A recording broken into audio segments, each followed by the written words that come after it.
Don't wait to see that next step.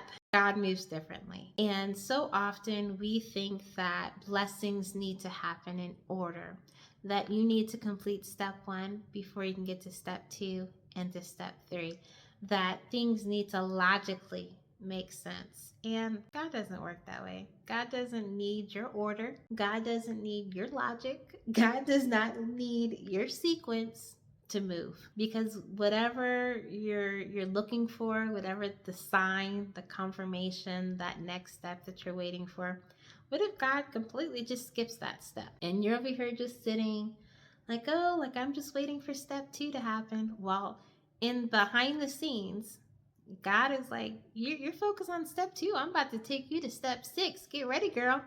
Get ready, guy, man.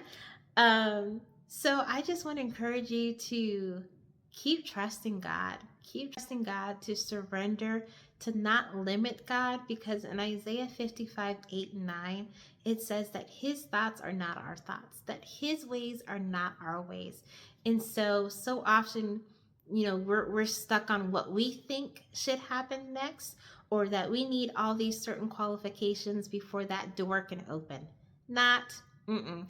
Or we need all of these education or experience before we can get that next job opportunity. Mm-mm. If God wants it, he'll give it to you. Or this step needs to happen in my relationship before we can go to the next step. Or I need to do all of this stuff, get all of my finances in order before this next step, whatever can happen for you. Mm-mm. God's like, that's cute and all.